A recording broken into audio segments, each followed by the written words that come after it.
So today's talk has a very interesting title, Paradox of Awareness. It's a fun title.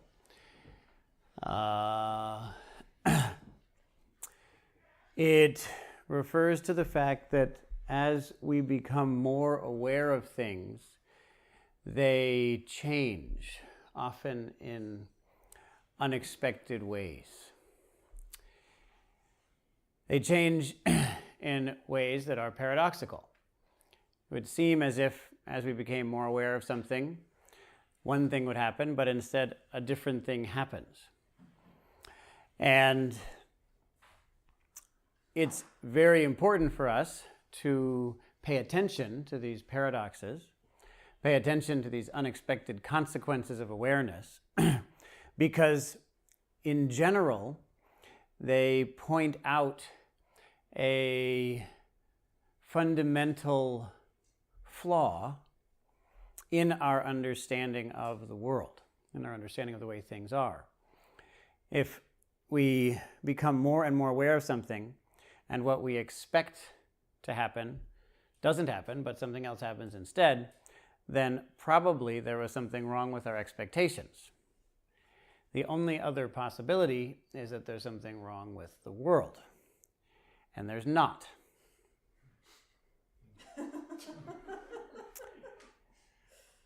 But often there's something wrong with our expectations. Our theories about the world are often wrong.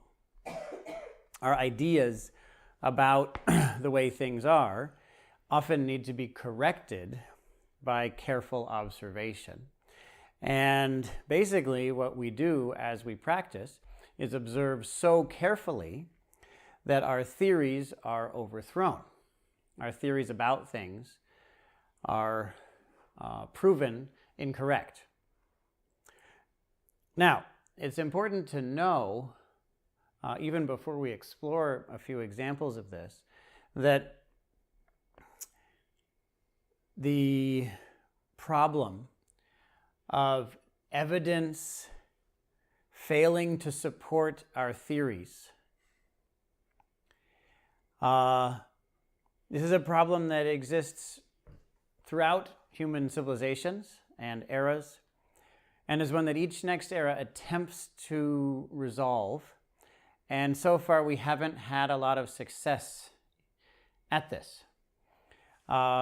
It's something that science repeats again and again nowadays. Science is our current attempt to overcome our theories and be willing to put the evidence first and our theories second, to make our theories subservient to the evidence. Something science repeats again and again is just the fact that you have a hypothesis, and you then test it, and if the evidence doesn't support it, you have to let go of that hypothesis. You have to let go of that theory. It's your job. If you don't do that, then you're not scientific, and you're bad. There's a lot of severity expressed around this issue, and yet, those of us who know a bit about science know that even in the case of science, this is not easy. And it's very common for theories to supersede evidence in terms of our commitments. So, as we observe in this setting, in a mindfulness setting, we experience something very similar to what many scientists experience. So many of you, who knows the reference to Saturn has ears? Does anyone know? Well, yes, of course you know, because I just taught you the other day. Does anyone else know about Saturn having ears? So Saturn apparently has ears. No one can guess who first said that? Aristotle. Oh, it should have been Aristotle. Wouldn't that have been nice? We wish it were Aristotle. That would have been very impressive if he had said that. I like that you guess Aristotle, but I can't think of anything less Aristotelian than Saturn has ears. Oh, wait. Oh, that would have been fun, too. Why not? That would have been good. Maybe he said it, right? He might have. But no, it was Galileo.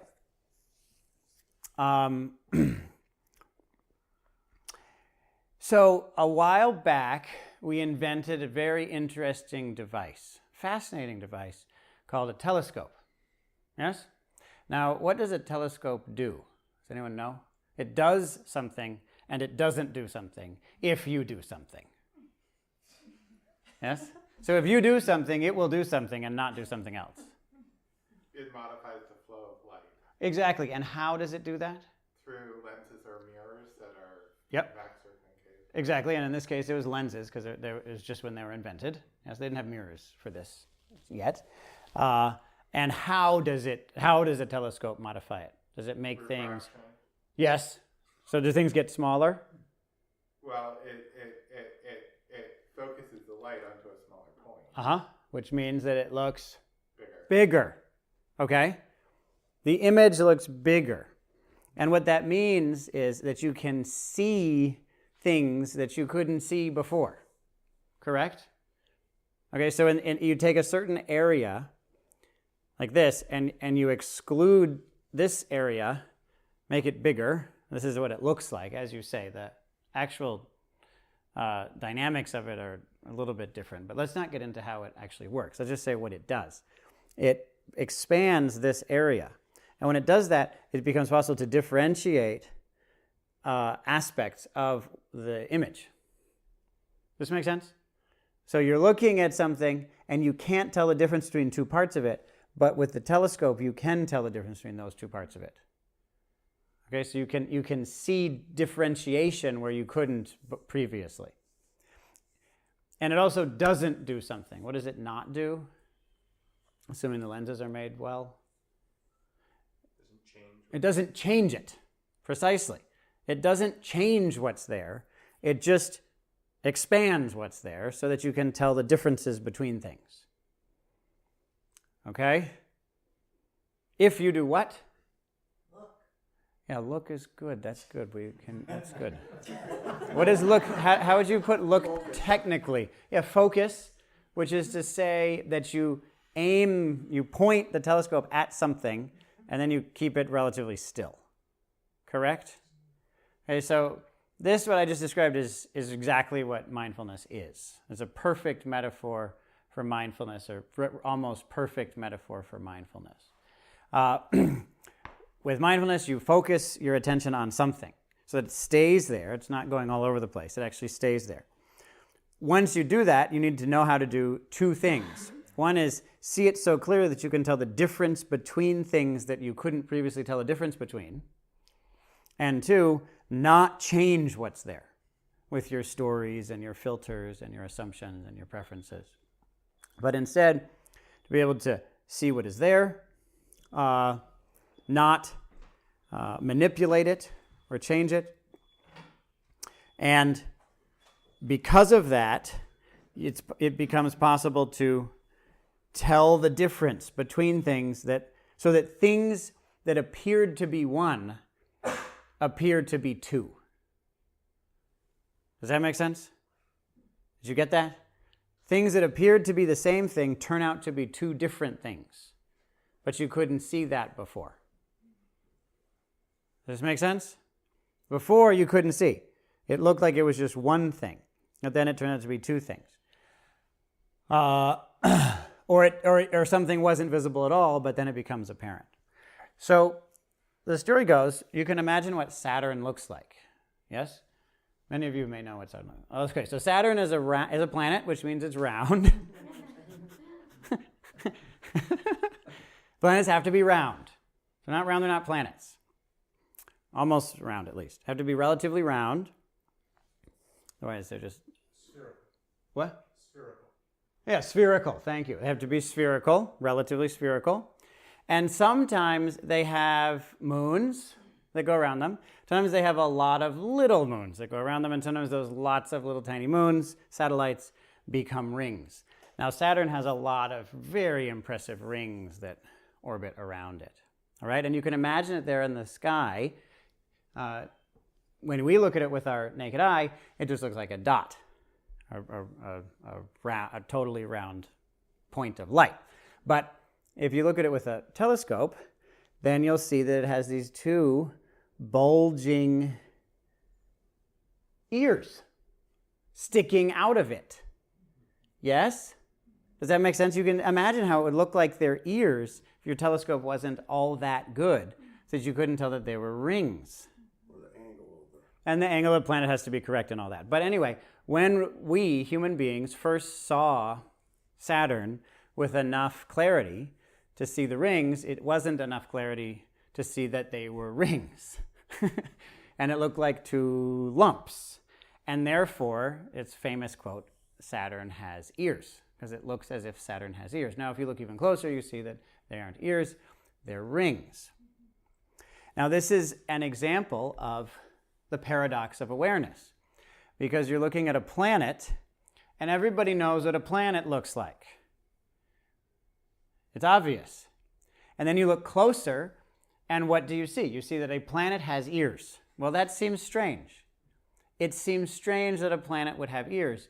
But stranger than that is that the statement, the planet has ears, Saturn has ears, is more accurate than saying that it doesn't. It's more true because it's based on evidence. Now, your story is still wrong. It doesn't have ears. Okay, that's why it's a funny story. Saturn does not have ears. But to say that Saturn has ears is more true than to say it doesn't. Why? Because to say it doesn't is based on nothing, just based on assumptions. To say it does is based on evidence. I have evidence. Look at this. Look in the little lens. Ears. And you have to say, you're right. It does seem that Saturn has ears. And then you look even more closely and you see, it's not ears.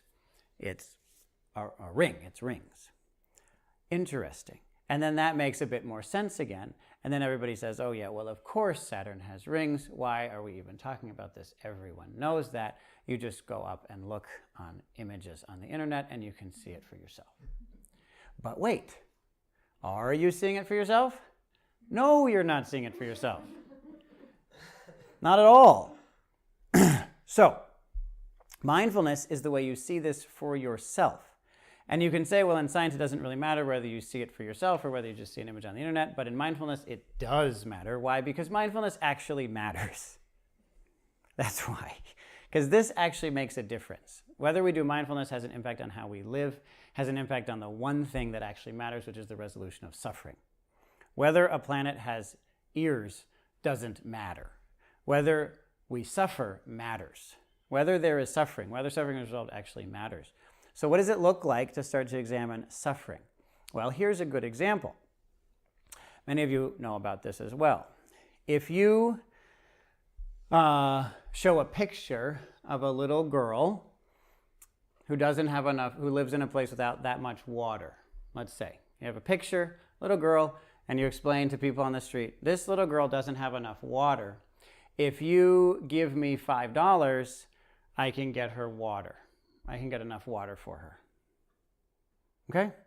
Some percentage of people will give you $5. Let's say, 20%. I don't know exactly what the normal percentages are. You know about this phenomenon? A lot of you probably do.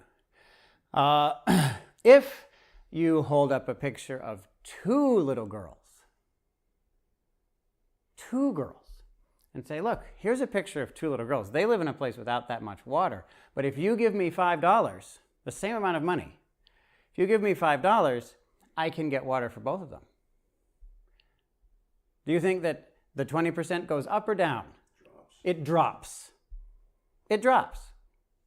Isn't that strange? It's a paradox. Paradox of awareness. What if you show a picture of 100 little girls? Does it go up or down from the two? Drops.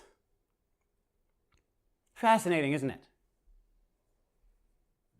Because a lot of people have a lot of theories about this, but the most important point is you see one girl and you want to help her and you're willing to give a certain amount of money. But when the amount of suffering expands that you're showing the person, look at, there's more suffering now. Now would you like to help?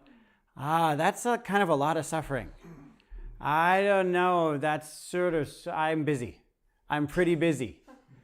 I'll get back to you. 100? I really have a lot to do, actually. Turns out I'm very busy. More than I had thought previously, so I can't talk to you at all. This is something that my mother over there, you've experienced this quite a bit, right?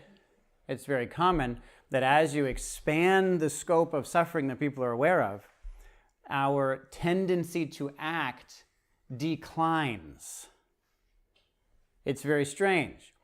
At the monastery where we train, every day we chant that sentient beings are numberless, and we vow to save all of them from suffering. This is taking it to the extreme. This is acknowledging, first of all, that the number of sentient beings that are suffering are more than we could possibly imagine or ever count. And simultaneously, we commit to serving all of them, to relieving all of their suffering. This paradox, this between a rock and a hard place kind of awareness, is what mindfulness is for, to put us into that place where we're simultaneously asked to face an enormous amount of suffering and simultaneously asked to not shut down. Or asked to see what's happening without turning away from it. Or asked to point our awareness at it so that we can see it for what it is without distorting it, manipulating it, filtering it. The good news is, in this case, as is true in the case of the telescope and the planet, it is possible to continue to train your mind until you stop looking at things that way. It's possible to go beyond that initial immature reaction, thinking, well, I could give $5 and help one girl, or I could give $5 and help 100 girls. I think I'll help one girl. Right? That's where most of us live. Most of the time, most people live in that state of mind. It seems strange, but the facts are clear, and we have people here who actually deal with this issue on a daily basis. It's difficult. But it's possible to train ourselves so that gradually we become more mature and we see, oh no, I would prefer to help 2 girls than 1, and I would prefer to help 100 even more than 2. And that encourages us to act. It's possible to train our minds so that we have an appropriate reaction. But it is paradoxical that on the way there, on the way to seeing that it's rings, which makes a lot of sense, that we may at first think that it's ears. Makes less sense. The thing is, when you see that they're ears, if you think that the telescope is broken, and so you should just throw it away, then you'll never get to the point of seeing the rings. And if you just give up at, well, I can't handle it. If 2 girls suffer, I have other things to think about, then you'll never get to the point of maturing to truly caring for all sentient beings. Okay, what else? Well, as long as we're on that topic, I can't help, given my life experience, to bring up another interesting example. So if this makes you uncomfortable, okay. I'm fine with that. It's time, I think, for us to face this issue here. I think we're ready for it. So know that, first of all, just so you know, I'm fine. I don't need anything any of you have to give me. Let's just be clear about that. I would be fine in the woods alone for the rest of my life. That would be great. With that as my disclaimer, around here we do a lot of fundraising. You may have noticed the residents say, hey, why don't you give a donation of $5, $10? Yeah? Oh, okay, 10. Very good.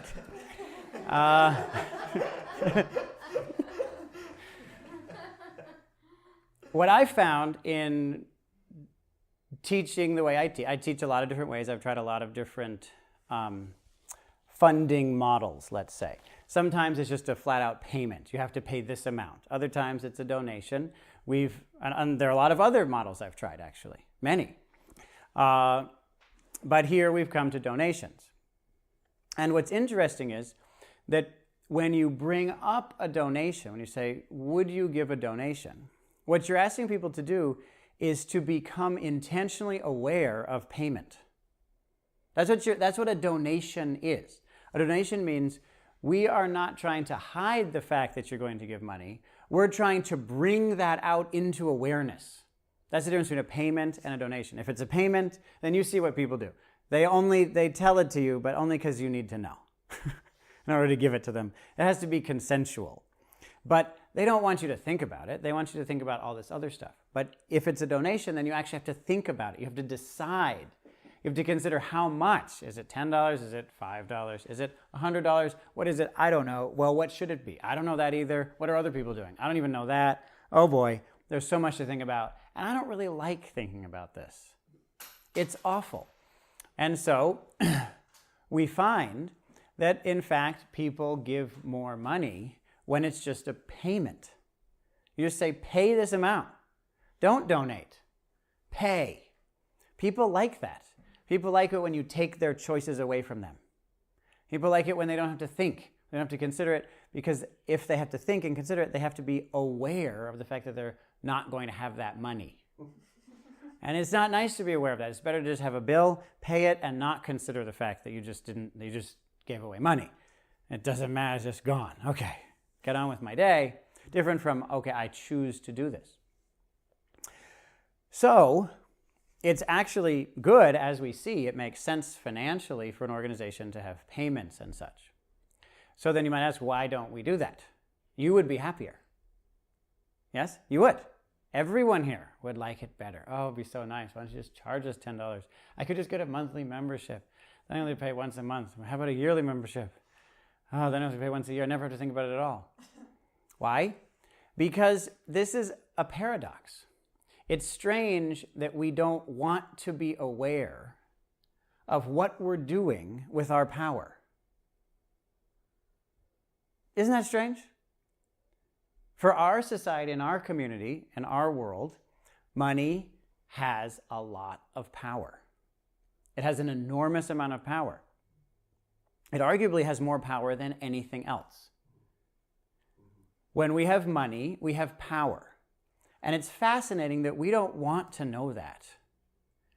We want to be able to just pay Verizon, a terrible company, one of the world's worst companies. It's an incredibly bad company in many different ways. It's unethical on several levels. But okay, whatever. I don't have to think about that. It's a payment. I don't know. Who knows? I mean, who knows? I don't have time to look up this stuff. Very different from, say, Sprint. Sorry, I can't help it. Sprint is one of the world's best companies. Just so you know. It's incredible as a company. Well, it's an endorsement. I'm just not affiliated with either company. But Sprint's a fantastic company. Why are we so comfortable giving our money to Verizon then? Well, because so what? We don't know. It's just a payment. And then we come to a place like this, or whatever we do, or there are other organizations that need our resources. And we have to think about it. We have to think about paying them. So we pay $30 a month or $100 a month or whatever it is for our phone. Do we really want to pay that amount to NRDC or something? I don't know. I mean, it's so hard. I don't know. So what? I'm busy. So it's strange that awareness of our power makes us less likely to utilize it. That's strange.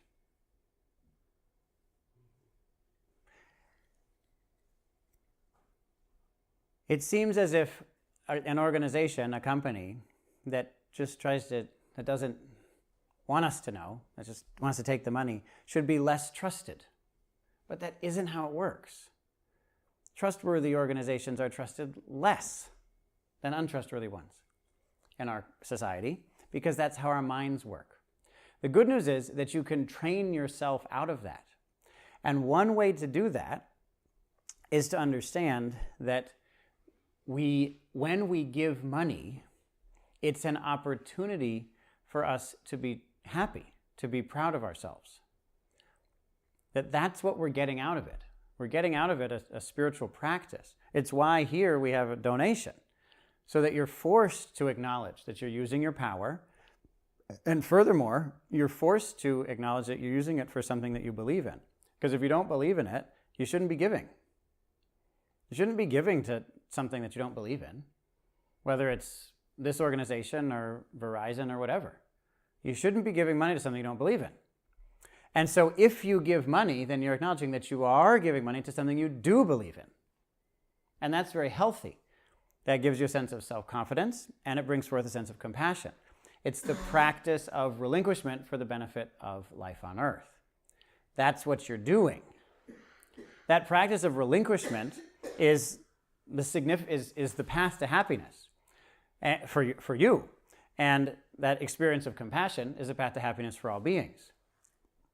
It's very beneficial for you to experience relinquishment, letting go of your money.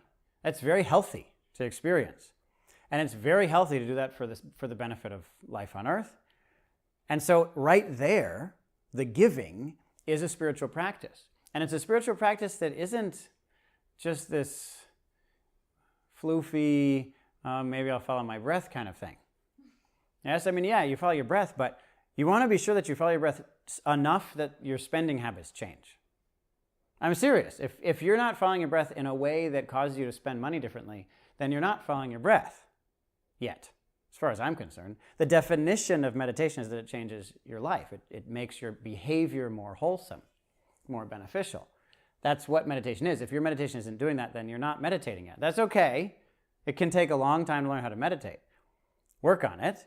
But once you know how to do it, it will change how you live. It will change the way you really choose. However, there is one further point that I want to finish with in terms of the paradox of awareness. And that is a simple phenomenon, a surprisingly simple phenomenon called self. Now, self is something that we're very aware of. We have a lot of self-conscious awareness. We're self-conscious, conscious of ourselves quite a bit. We're really concerned, for example, about what people think about us. It's a big deal for us. What do people think about me anyway? Should I have said that? Should I not have said that? Why did I do that? Why didn't I do that? We have a lot of self-conscious awareness. So what do we do with that self-conscious awareness in meditation? Well, simple. We just look for this self. That's all. Because we should be able to find it somewhere, shouldn't we? If it's such an omnipresent factor in our lives, we should be able to find it. It ought to be somewhere that we could find. We should be able to get a grasp on it and point it out and say, that there is myself. You see, I do. Right? You should have such an experience. This self is so significant. It's so important to us. It's what we live for. Yes? I mean, consider what we're willing to do for ourselves. Just consider all the things that we're willing to do in order to please ourselves, in order to do what our self wants to do. Yes, our self has all kinds of requests, and we more or less always fulfill them. So interesting, isn't it? So we should be able to identify the thing that we're serving, the thing that matters so much. And so we sit down and we start looking for it. Where is this self? Anyway, it's got to be around here somewhere. Well, I'm thinking. Is that thinking myself? No, thinking isn't myself. The thinking is thinking. Somebody's thinking. Okay, so who's thinking? Well, uh-oh. And the more we look, the more closely we examine, the less we find. Say, well, maybe my body is myself. I mean, here it is. It's my body after all. But no, it's my body. And which part of my body is myself in? I mean, if I lost my hand in an accident, would I have that much less self? Would part of myself be gone? Oh, how about my arm? Okay, no. How about both of my legs? Okay. Uh-oh. At what point is myself gone? Where is this self thing? We look and look and look and gradually find less and less and less. Until we see it totally clearly and find nothing at all. Find absolutely nothing to be called self whatsoever anywhere. Everywhere we look, we don't find self. Everywhere. Now you have to ask, as Shinzen does, what is the existential status, meaning does something exist or not, if the more clearly you see it, the less you see it. As long as you don't see it clearly, you see it clearly. But once you see it clearly, you don't see it clearly at all. Does that thing exist or not? So if you don't see it, you see it. But when you see it, you don't see it. Does that exist or not? Is it there or not? This is what you might think of as the supreme paradox of awareness. The more closely you observe yourself, the less you observe yourself. The more you observe all kinds of other things.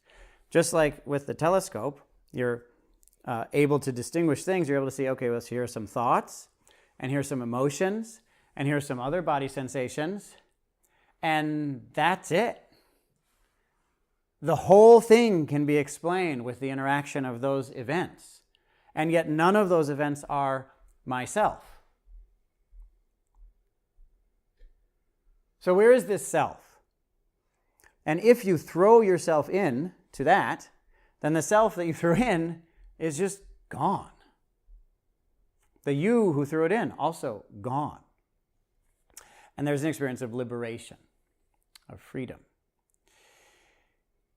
That direct experience isn't paradoxical at all. And we see that all of the paradoxes came from irrelevant and irrational stories that we've told and held on to, the most fundamental of them being the story that can be fully explained in 2 words. I am. That's a basic story that we tell.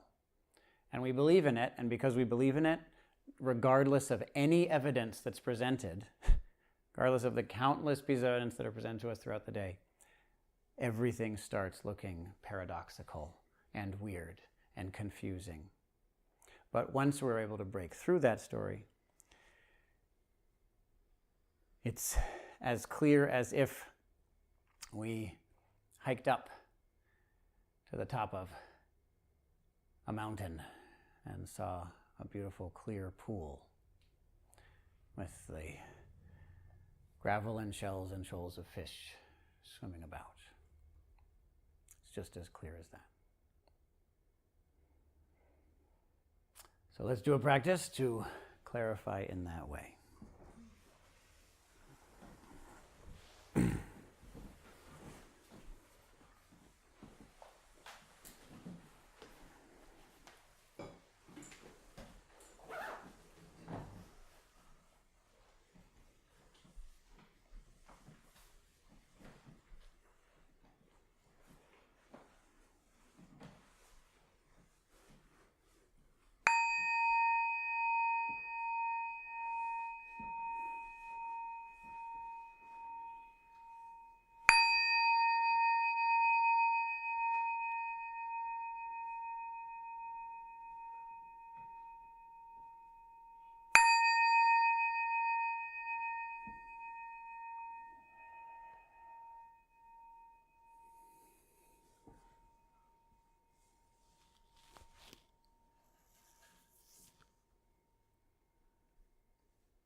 Take a moment to align your posture, finding an upright yet relaxed posture.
And bring your attention to the sensation of your breath coming and going through your nostrils.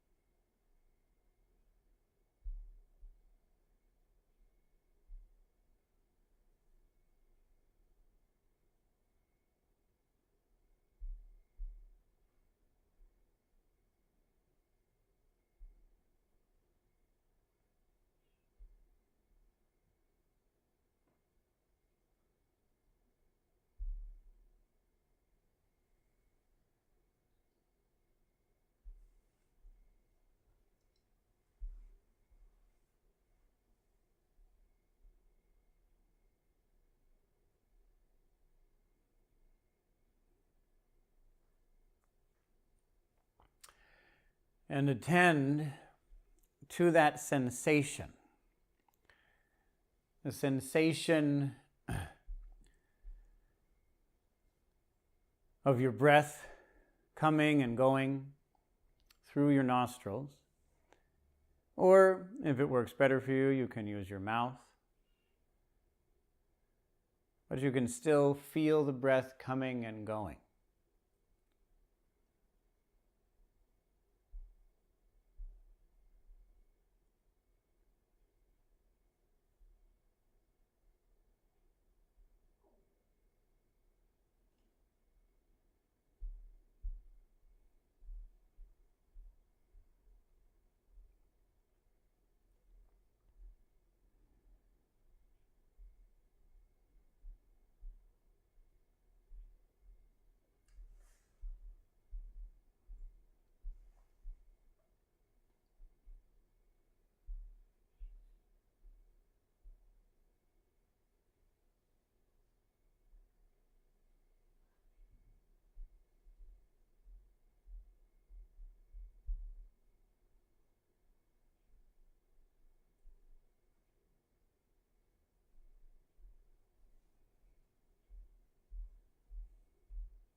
The first goal is to keep attention on that body sensation. This is focusing. We're focusing our awareness so that we can examine this and discover what it really is.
Having done that,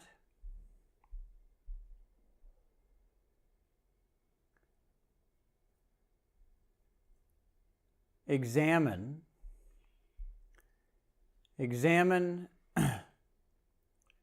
these sensations just as they are.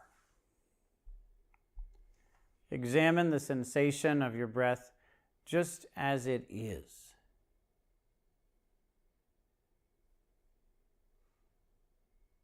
Without manipulating it.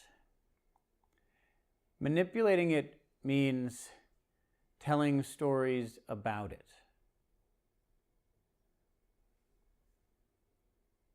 Manipulating it means explaining it. For example, the explanation, I am paying attention to the breath at the nostrils. That's an idea. It is not the sensation of your breath at your nostrils.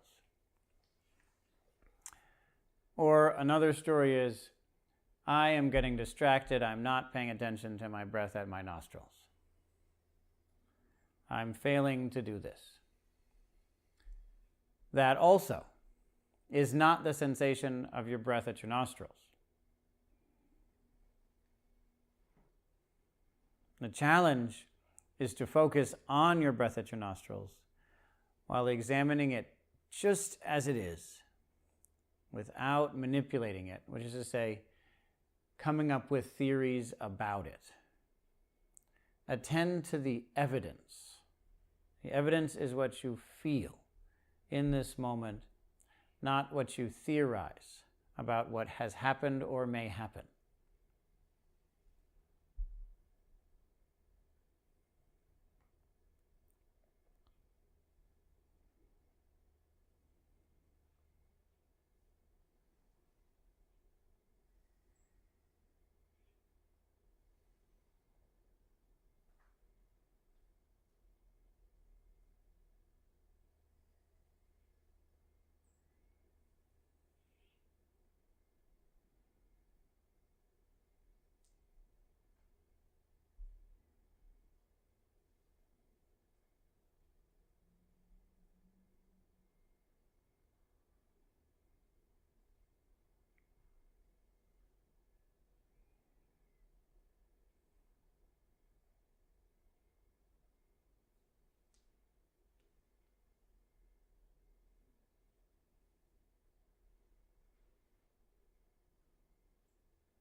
So to put the task simply, very simply, slight oversimplification for the sake of impact, attend to your breath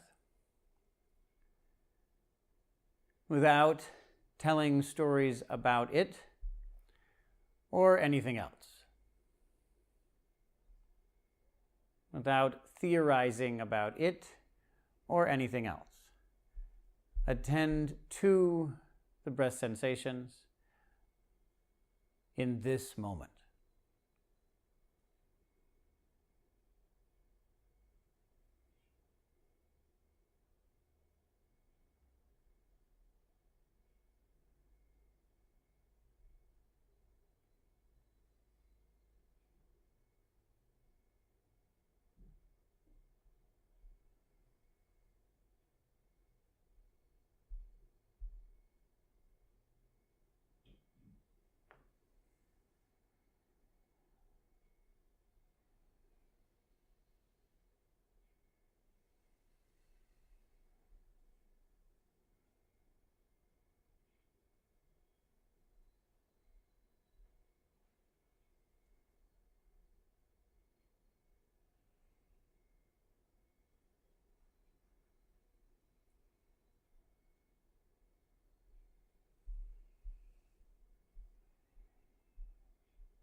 In a moment, I'll ring the bell.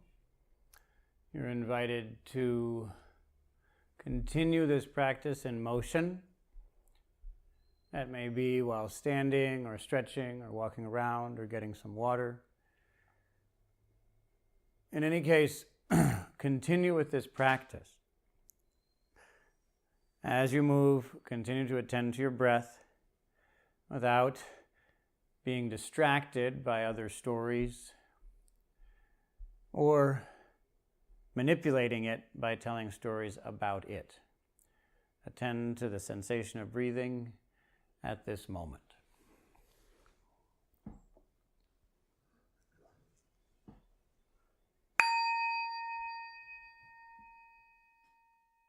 And continue with that practice.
And if you'd like, continue to attend to sensations, but shift your awareness from only the sensations at your nostrils to sensations throughout your body.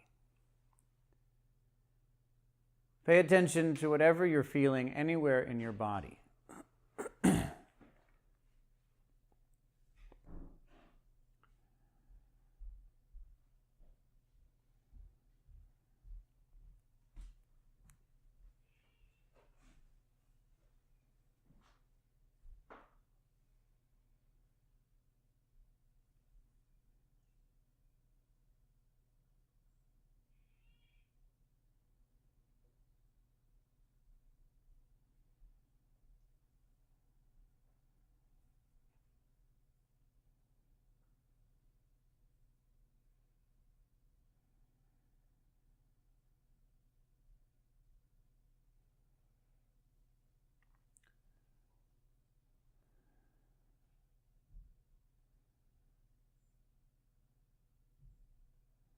Any sensations of any kind, anywhere in your body.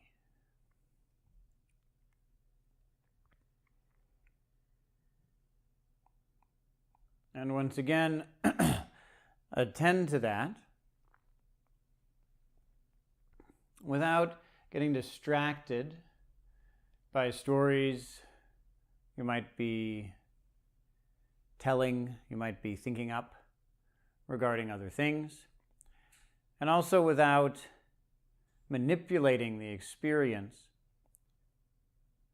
either by actually manipulating it, moving, or telling stories about it. Attend to the sensation itself, just as it is.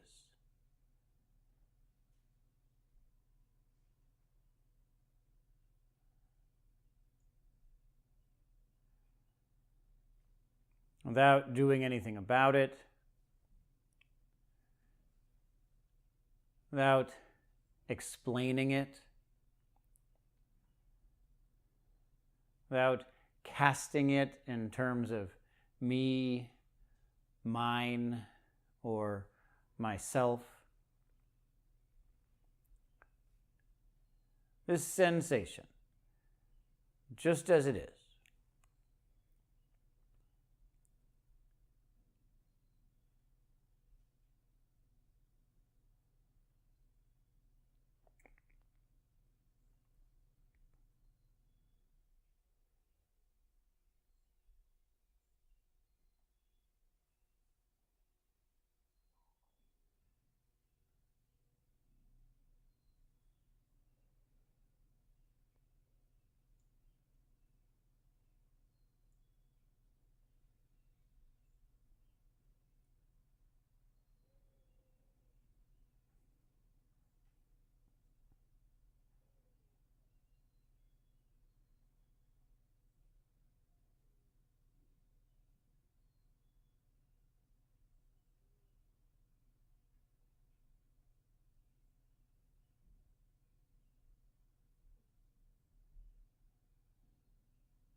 It may seem strange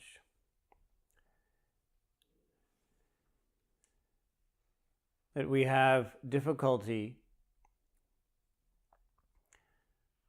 paying attention to our breath, to body sensations, for even a short time without getting lost in stories and explanations and descriptions and theories.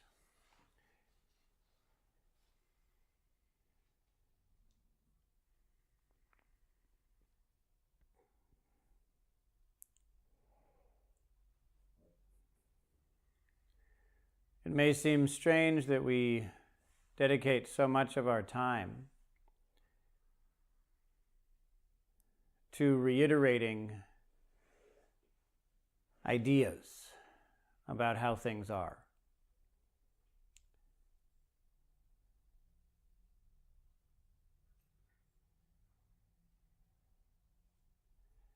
If we're able to attend to these body sensations just as they are in this moment, then very good. But each time you notice yourself getting lost in a story about something, either about body sensations as they're happening or about something else, just to know that itself has great value. Just to face that. So fine, face that. Observe how often we explain and describe what's happening. And then return again to body sensations as they're arising right now.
is a time for conversation, reports, questions, and yes, stories, if you'd like.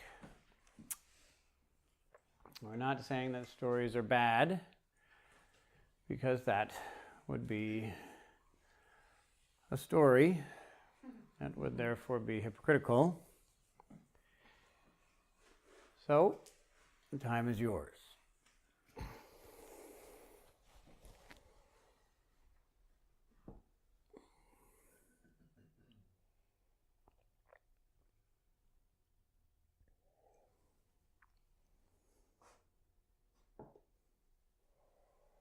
So I've been exploring this sort of question that you sort of put forth in the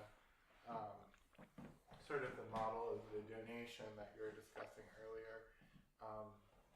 But it's been really, really salient to me as an overall question of I've noticed that things that take on importance for me become exceedingly difficult for me to do. And part of it is that sort of kind of effect of something about the experience or seeing something as important creates a level of maybe unconscious cognitive dissonance that I find very difficult to get past in everyday life. And I've been looking at how to use sort of my awareness of that as a way of getting past that limitation, or which may be a combination of just balancing less and more important things in to sort of basically be practical about it, but also I have this sense that there's something beyond that I don't really know what I'm doing with that. So I want to sort of throw that out as kind of a question. You don't really know what you're doing with what? With how to overcome this limitation of essentially finding something that I see as important and maybe also interesting and enjoyable, and putting commitment towards it, and getting to a place where there's a sort of impasse where I can't functionally focus on it for a period of time to actualize it. Great. Yes, there is a lot here. You bring up a very rich subject.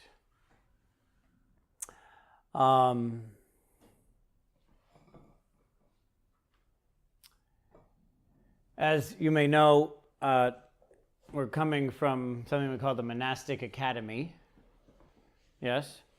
And that means a place where we learn skills to be of benefit to the world in a monastic context. We do that so that the monastic context liberates our minds, and the training focuses our minds on what's important, as you say. So we want to do good things by letting go of everything. Okay? That's the Monastic Academy. Let go of everything so that you do good things. And as you can imagine, the people who train there often go through what you're describing. It's a very consistent theme. Now, it isn't just them. I have many friends who go through these sorts of issues. I have one who cares very much about animals. She wants to help animals, prevent animals from the suffering caused by human activities. And she's found that she just can't learn anything about the terrible things that we do to animals. Because when she learns about it, she watches a documentary or something like that, she just shuts down. It's overwhelming, and she can't do anything about it. She's able to do more when she knows less. So she just knows less. She doesn't need to know all that, right?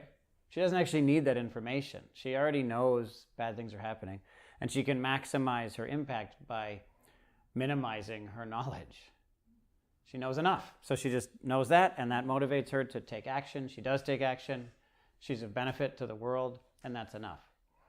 And a lot of the time, I think that can really help. So you mentioned mixing in less important things, but you can also consider why those things are less important. The things that are really important to you. Yes, you can recast them as something not that important.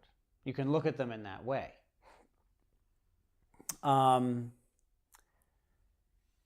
That's a kind of mental reframing that's helpful in two ways. One, you cast it as less important. So who knows, that might help. Might help you to do those things, right? You don't know. You have to try it. Have you ever tried that?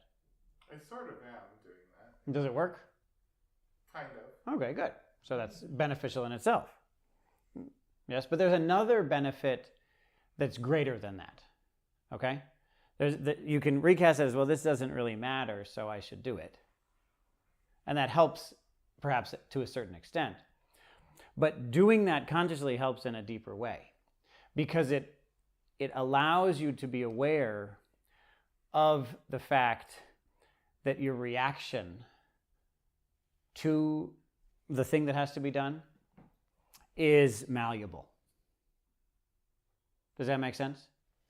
So if you see it as important, and that's the only way you can see it, then that sense of this is important can become fixated and rigid.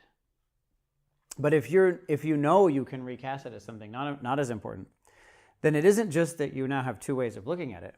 It's that you suddenly have countless, hundreds, thousands of ways of looking at it simply because you know you can change how you look at it. You see? So now your way of looking at it is malleable. Does that make sense or not? It makes sense, but I'm wondering if it quite works. And I think the reason why I find that things that are important may not is because by trying to fixate attention on them regularly, they develop this effect. And I'm not quite sure how much of it's emotional or some kind of cognitive effect or what exactly it is. Now when I do that, and then suddenly I really want to learn about smartwatches or something, there's certain automatic recasting that happens, because suddenly I realize that the smartwatches to me are more important than what I'm doing to me in the moment. So there's a sort of automatic shifting point that actually occurs to me. And I don't know if it's partly just because basically I actually need to shift my attention to something fundamentally different from something to be able to come back to it in an intelligent way later, and it has nothing to do with my initial perception of the importance of the thing, or if it's actually caused by the emotional fixation of it. But some of the kinds of things that come up are like, I'll do a literature review on a topic that from my point of view has impact, and then you do run into all these, like, for me, sort of emotional crap that comes up in that situation where I'm like, why did this person do this? And, this is messed up, and this isn't really working, and I would like to do better than that, and, all these sorts of kind of emotions, narratives, that kind of thing come up. So it makes an applied action towards that task difficult. So there are these sort of ways of reframing it, and I have been experimenting with them. I don't really know. I mean, I am a somewhat better place with the tasks that are in front of me than I was 2 months ago. So some of these things may work, but I'm just not sure what the answer is. Yeah. So the most important point, it's very good what you're saying. You're saying many very insightful conclusions. Your conclusions, the points you're making are very insightful. But there's actually something prior to that which I'd like to draw our attention to. that is simply that your approach is malleable. Yes? Simply that your way of looking at it is malleable. By recasting it, you have made your perspective on it changeable. Yes? And because of that, you're describing these insights. You understand? Because you're looking at it in a new way, you see new things. And you just described many new things that you've noticed. And each of those things has value. Does that make sense? Yes. I'd like to point out, though, one thing that I'm hearing, which is different from the point I'm making. Yes? So most of what I'm saying is make it malleable. You're describing many ways. Well, I'm looking at it this way, and then I changed to looking at it this way, and I'm considering, is it this or is it that? You describe many different ways of looking at it that you've seen, correct? Mm-hmm. But there's one theme that I've noticed throughout. That is that I'm hearing you want the right way to work with it. Correct. So that is a desire, an underlying desire for fixation on a non-malleable approach. So that's a self-limiting mechanism. You've opened up the possibilities, but there's the desire to close them back down. That's what I'm hearing. And I'm saying celebrate the malleability. Celebrate that you're going to find a way that will work today and it won't work tomorrow. So you're going to find another way that works tomorrow and it won't work the next day. You're going to find a different way that works that day. We have a deep desire, and again, we have been training for a long time, really familiar with this, to know what is right. We want that. And people are laughing because they have this experience so deeply and they've had to work with it for so long. We want this right thing. And until we find the one thing that's right and everything else is wrong, we won't be satisfied. For human beings, it's very common that there's an underlying drive to get a grip on what's true, on the one true thing. Yes? And we see the consequences in world history of this tendency. It's called war. Yes? Or fundamentalism. Or, conflicts in the kitchen over how you're going to cook dinner. So, right, Yeah. Yeah. So, I look at things in this way, and if you don't look at things in this way, you're wrong. Because I found the one right way. Now, we have this deep desire to get it, and oftentimes, because of that, a very reasonable disagreement about making dinner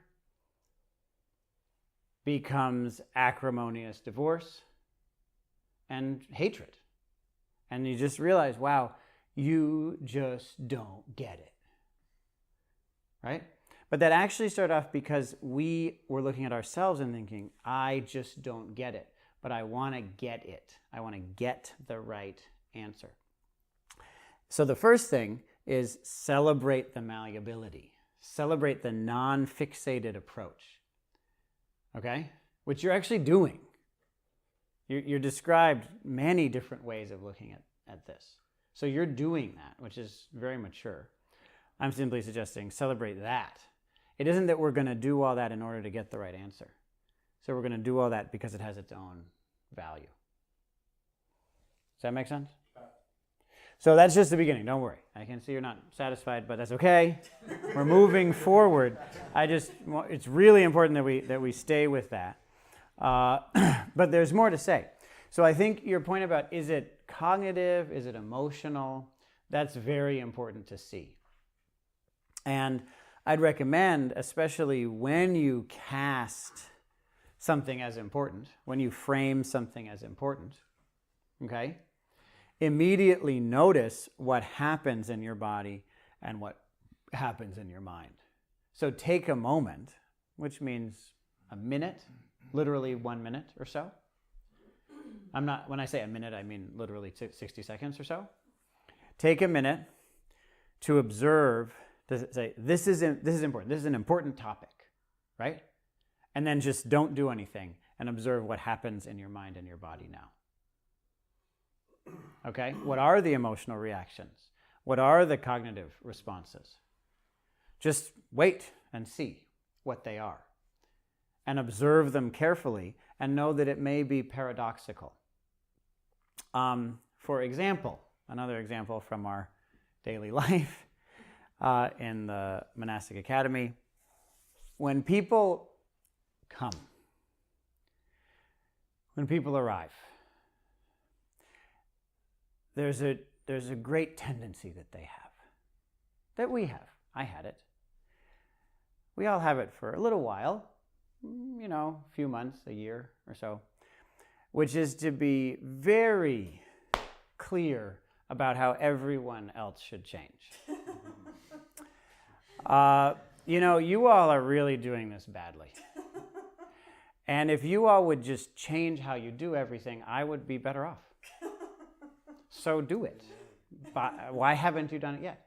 I have been clear about your flaws. This is very common.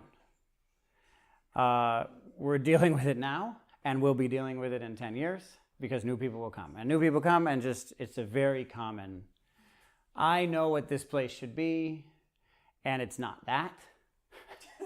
So we all know where the problem is here. The problem is not my lack of understanding. The problem is your lack of living up to what's very reasonable. So, what happens next? Okay, so they stick around and they voice their opinions and explain why, it's hard for them and feel hurt that the group doesn't change to fit their expectations, feel uncared for, right? And then they stay, but if they stick around long enough, then suddenly they're given leadership. Whoa. And what happens next? They have no idea what should be done. They don't have a clue what should be done next. They totally shut down. And then they're laughing because this happens all the time. Just shut down. To the point that, okay, it's your job to tell us what to do. I don't know what we should do. I have no idea. I knew for months until now when I'm actually responsible for things, and now I don't have a clue. And they're just mute. I mean, I'm talking to them. Do something. They just freeze. So just freeze. Even I tell them to do something clear. Yes? Lead in this way. We need you to do this simple thing. Right? Literally have people sit down in order. They don't know how to do it. How do you sit down in order? I can't handle this.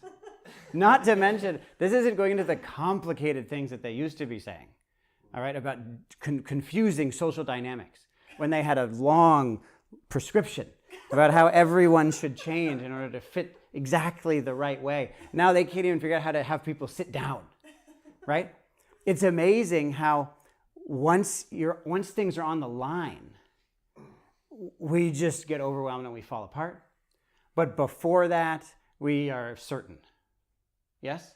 Mm-hmm. So certainty and lack of understanding seem to be correlated.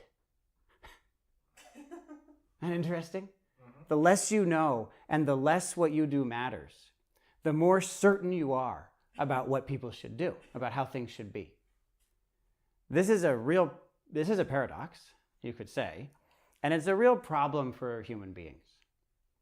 We have a real issue here because we all have so many opinions about the things that we're not responsible for, about the areas where we think we have no impact.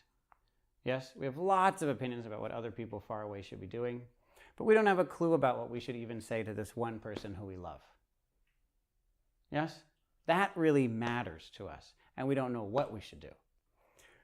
So it's very important for us to notice what is happening in that moment. Because if you can notice what's happening in the moment of shutting down, which is what I'm hearing you talk about, when you realize this matters, This thing is important for me to do now. Something changes inside of us. Yes? And the thing that changes inside of us is we wake up. It's okay if what you do and say and think and believe and prescribe, it's okay. Anything is okay if it doesn't matter. That's why you can feel so certain about it, because you actually just want to feel certain. And if it doesn't matter whether you know, then you get the luxury of certainty.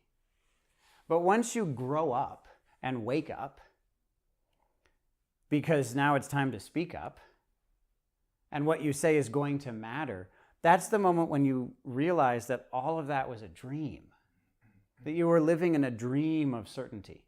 And in your little bubble of a dream, you were clear. Everything was clear. But when you have the responsibility to do something that matters, you realize that that dream isn't good enough. And you need to see a bigger world that's much more confusing. Yes? And that's what I hear you doing. You get into the thing and you realize, but wait, I wanted a simple, clear answer, but that person said this and this person did that. And how is that possible? And it doesn't make sense. And it's overwhelming in its complexity. Yes, and its lack of certainty. But again, that lack of certainty, the same way as I was saying malleability, that lack of certainty needs to be celebrated. Because as I like to say, not knowing is not the opposite of knowing. Okay? Not knowing is not the opposite of knowing. Not knowing is the path to knowing. You understand? Mm-hmm. Not knowing is how you come to know. Not knowing is if you don't know, that doesn't mean that you're going away from knowing. It means you're going towards knowing. Okay? Not knowing is how you get to knowing. Not knowing is the path to knowing. But it gets worse than that. Because knowing is not the opposite of not knowing. Knowing is the path to not knowing. By knowing, you come to see that you don't know. The more clearly you know something, the more clearly you know that you don't know it. That you don't understand it. What? I know. Yeah. Very good. Good enough. Excellent. So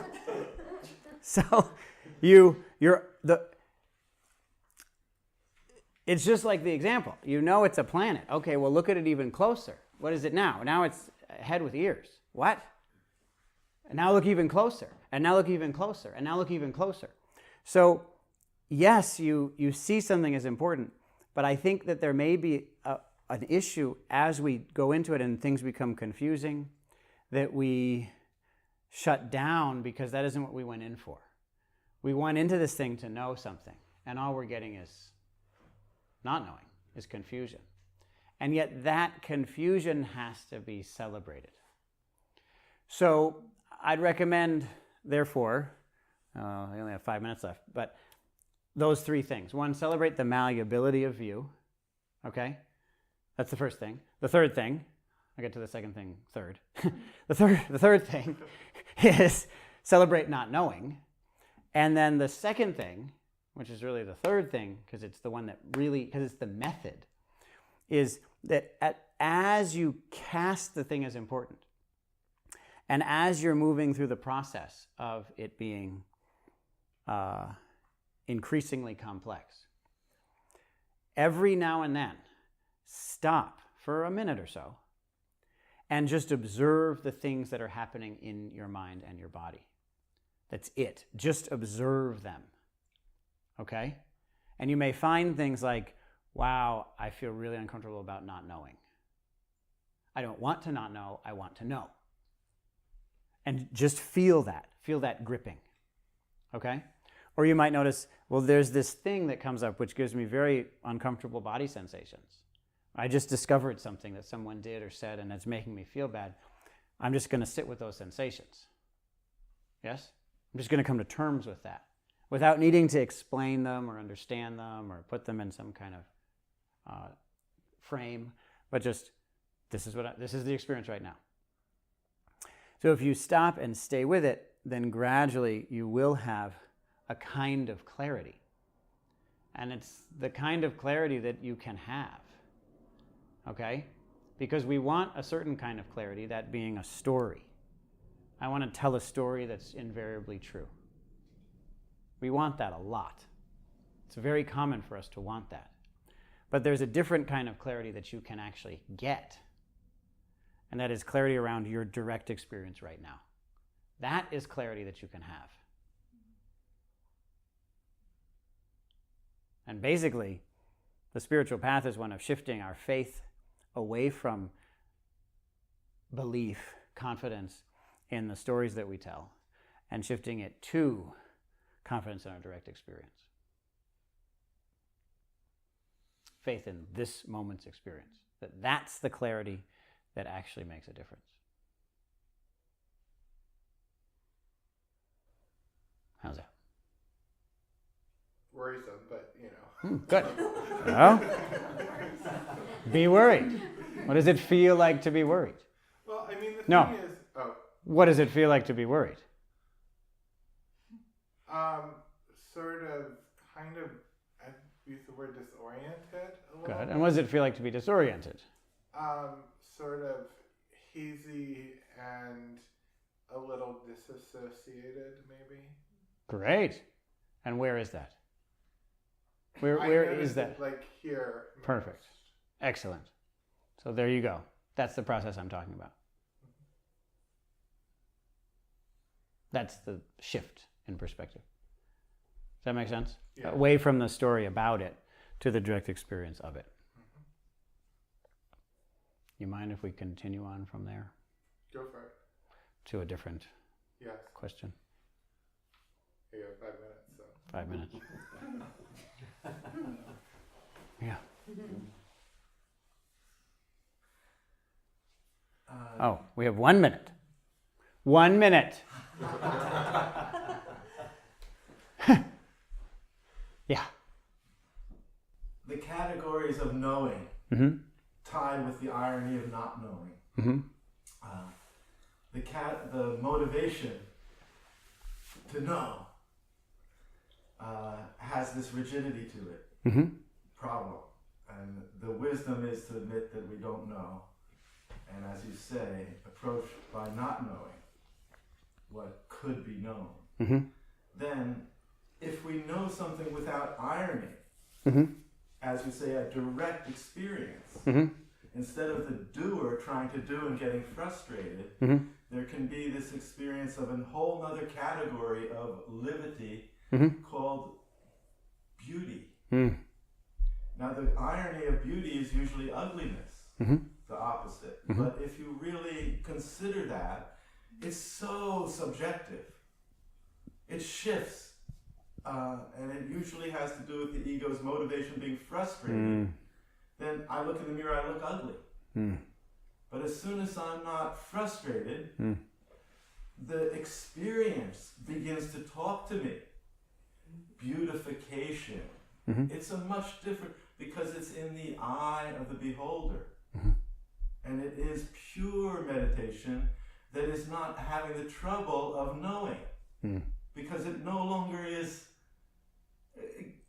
it sees that knowledge and power go together and they corrupt everything that is a mortal motive. Because it becomes self-centered and dictatorial. That is not open enough to inspire anybody who you're dictating to. So idealism falls to the ground and dies like a seed. And then the tree of beautification, which is, Soryu Forall. So you are for all, as beauty is an experience of synergy of apparently disc parts that could be taken, but in the swirl of your perception of being, be you, till full. And the fullness is ecstasy that we're beside our bodies, which are objective things that die and apparently need to get born in all kinds of funny funny if you see it as I'm a spiritual witness to the beautification of my soul or myself, my existential, experiential being, by the grace of the eyes of others. I can't know myself unless you... So this compassion I feel here, I'm very grateful that this is a real Quaker meeting. You don't talk until the end. I mean, of course you get to talk, but you're, what are you talking about? Paradox, riddles. Yeah. Thank you. Yeah, thank you. That's beautiful. It's a wonderful way to end.